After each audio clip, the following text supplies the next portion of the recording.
it's incredibly important to hear your views, to hear your experiences, because this is a completely new field for education.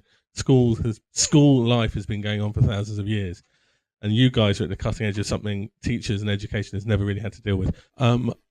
I've got lots of questions, and there's 6 of you, and hopefully the audience is going to ask some questions as well. So I'm going to ask 1 or 2 questions each, and then I'm going to point at you randomly, and if you can answer them, but unfortunately you can't answer all the questions. First of all, are you all? Just put your hands up. Are you all doing computing? Are you all enjoying computing? You all love it, and all your friends love it. Okay, so that's a good starting point, isn't it? So, do you want to tell me why some of your friends don't enjoy it? I think that they don't really see the creative side in computer science. When like we see like how you can apply creativity to computer science, where you can like program games and design, instead of just like the academic side of. How come you get it, but perhaps your friends don't? I think there's like a stereotype surrounding computer science where it's just like only people that are essentially good at computer science can do it, despite the fact that practically anyone can do it. Perfect. Who else was shaking their head? I think you were, weren't you? Go on then. Why don't your mates like a? I think that people in my class and just mates that I have in the school don't like it a lot, because I don't think that many students understand the importance, I think, of computer science. Because, I mean, at least for me, because I do things that most kids my age wouldn't do. So I do stuff like read the news and talk about stuff like politics. And that's stuff that most kids my age wouldn't do. And I touched on it when I asked that question, talking about driverless cars, is that I do think is that, for me at least, I think that computer science, that's the future. That's what will make what we do every day in the future, I think. So I think for some people, they can't get their heads around it, and they just don't do the same things that I do, to be honest, because they just can't stand it. Sorry. Well, you know, we've got to be optimistic somehow. Can I ask about your experience of moving from primary to secondary in terms of computing? Did you find it was something that came easily? Primary school, we didn't. Not many teachers could teach computers because, well, they weren't really qualified. They weren't really qualified. No, well, I didn't. And there wasn't much knocking around either. No. Okay. And you guys, did you do much computing at primary?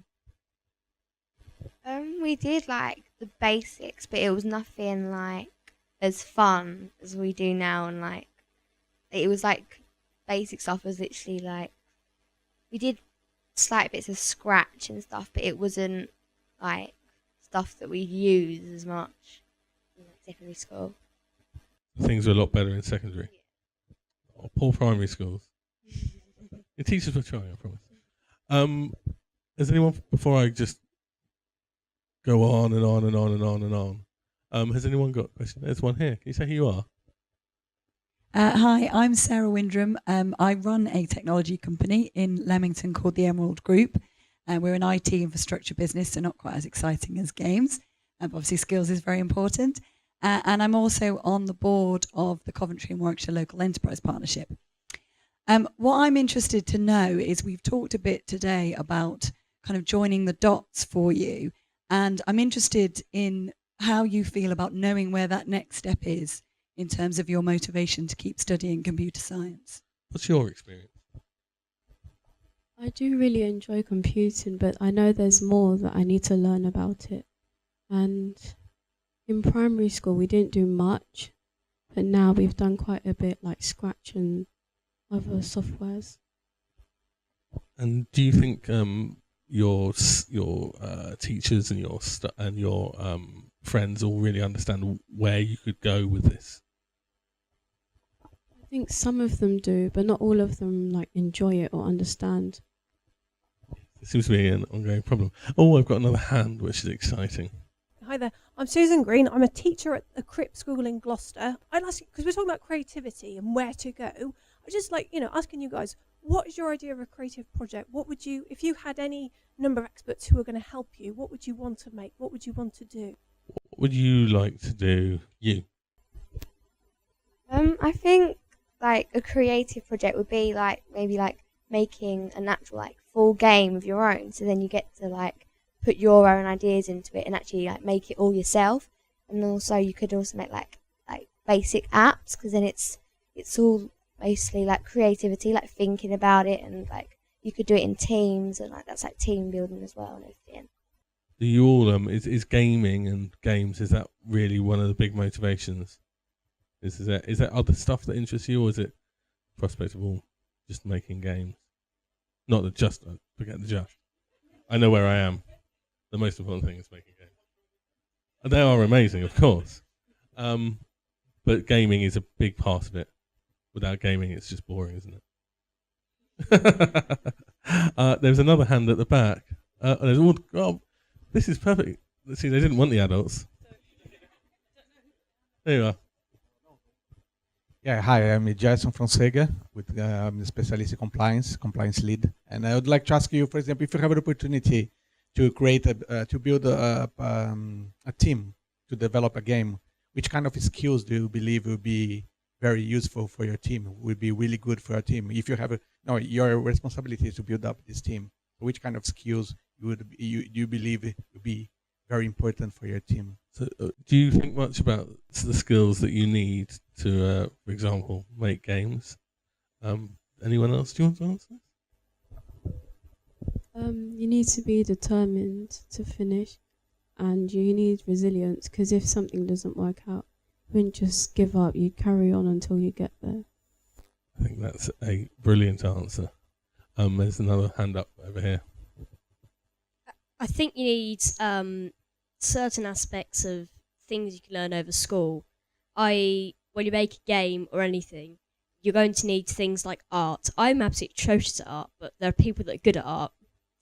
So I'd have people that are good at art, and I'd have people that are good at computer science, of course, and also that are just good creative minds. People that are good at, let's say, writing a short story in English, or people that can make an idea off the top of their head that would make a good story plotline of any game. It could be as wacky as you want. It's interesting, isn't it? Creativity keeps coming up. There are other guys here wanted to answer that question. I certainly think you did. Basically, just need this guy on your team when you're going to get top marks. Amazing. I'm going to give him a job. There's another hand here. Hi, my name's Charlie. I'm the editor of a magazine called Education Technology.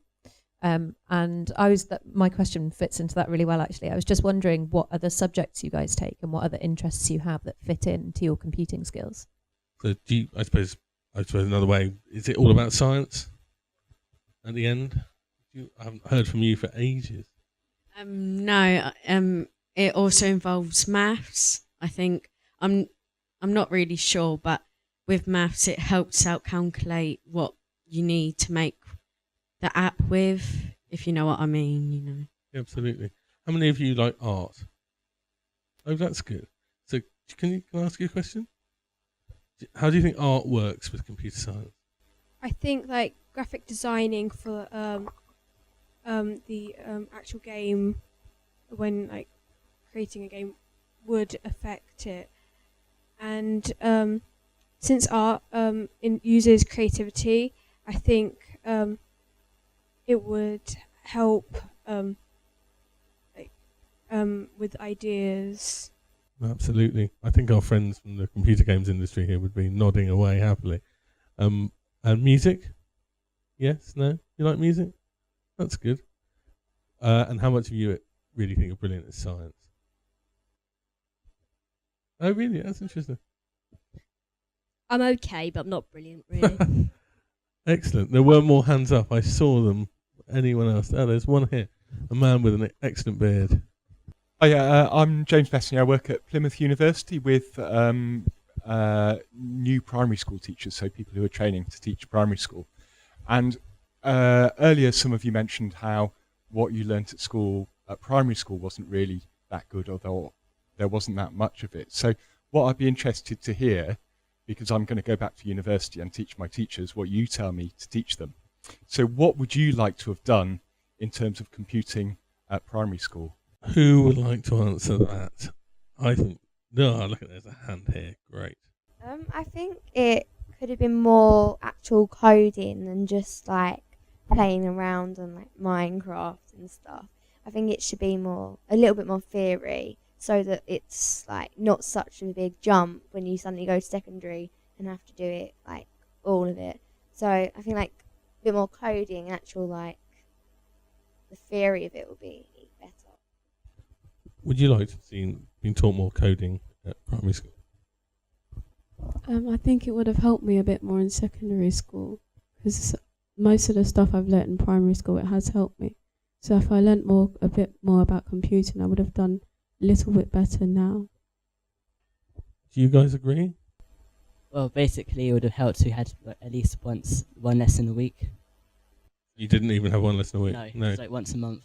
Did you do any coding? Not in primary, no. Okay, that's interesting. Anybody else from the audience? My name's Tony. I'm a computer lecturer from New College, Swindon. I just want to ask a question. What do you envisage when you go to college? What sort of computer science, or what do you think you might learn when you go to college to study computer science? I suppose the caveat question on that is: do you all expect to keep studying computing? Do you want to? Are you all kind of wedded to a future in the subject? Hands up. Oh, bad luck. Okay. You think you might? I don't know. Like now, like year 8 is like the year where you kind of have to start deciding, because then year 9 you decide. But I think I would take it as like a GCSE. But I don't know if I take it onto college. I enjoy it, like the creativity side, but I'm not the best at it. But I kind of enjoy it, so I probably take it like a GCSE maybe. I mean, for me, as I'm in year 9, I've always wanted to go down. I've always wanted one kind of job, and I've always aspired for it, and I've always wanted to be a journalist. And honestly, don't do it. And basically, I've always liked some computer science through my time at secondary school, so I will definitely take it for GCSE. But I'm unsure if I'd take it for college, because the field journalism I'd want to go in wouldn't involve computers as much as, let's say, technology reporting would be.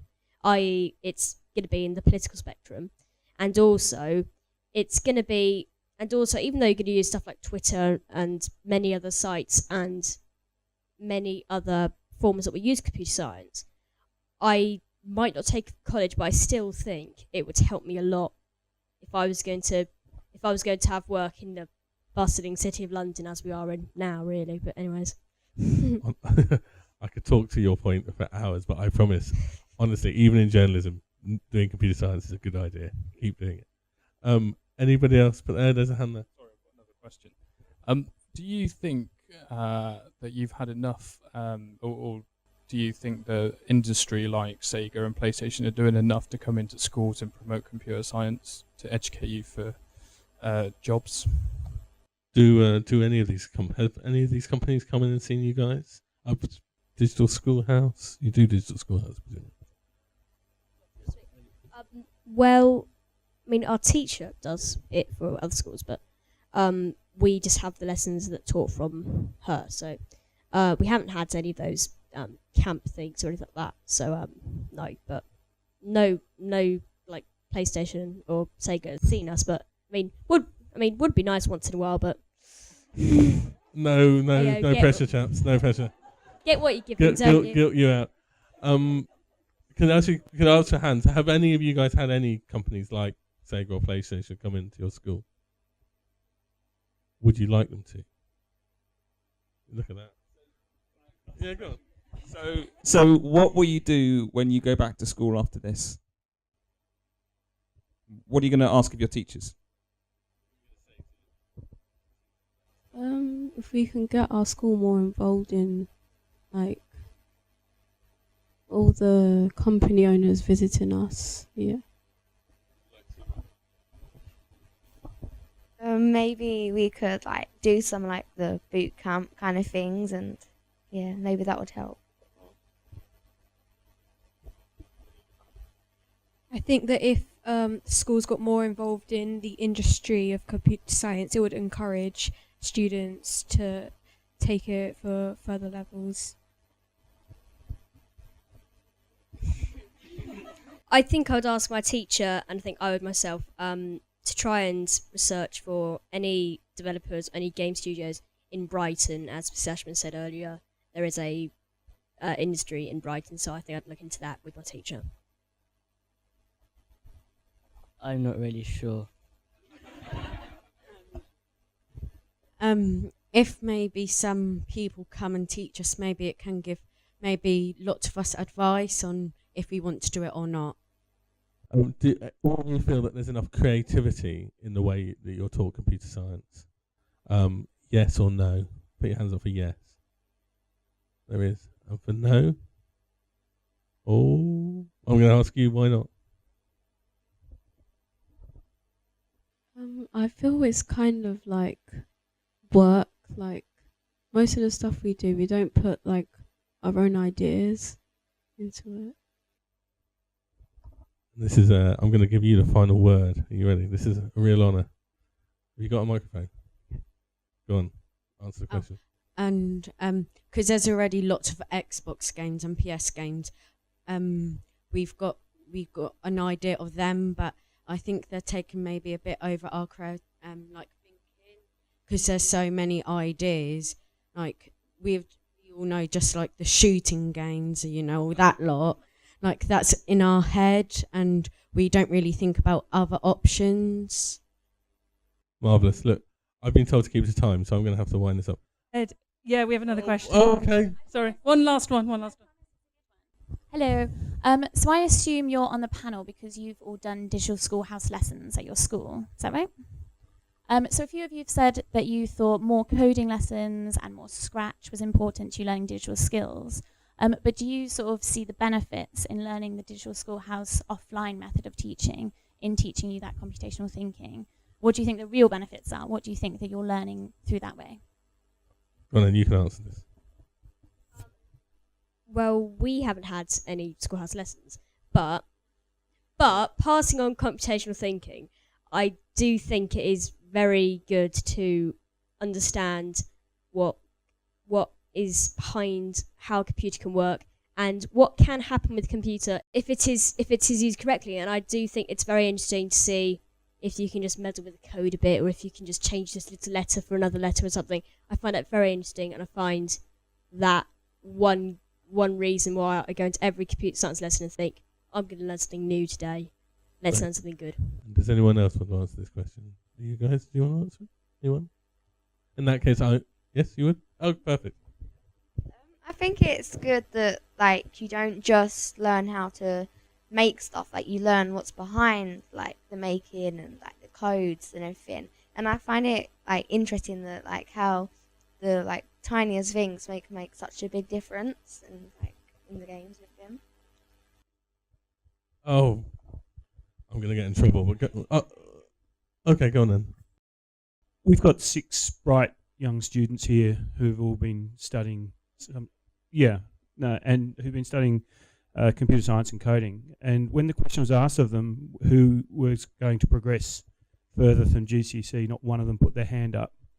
My question is twofold. One, what would make you want to proceed further than GCSE with computing?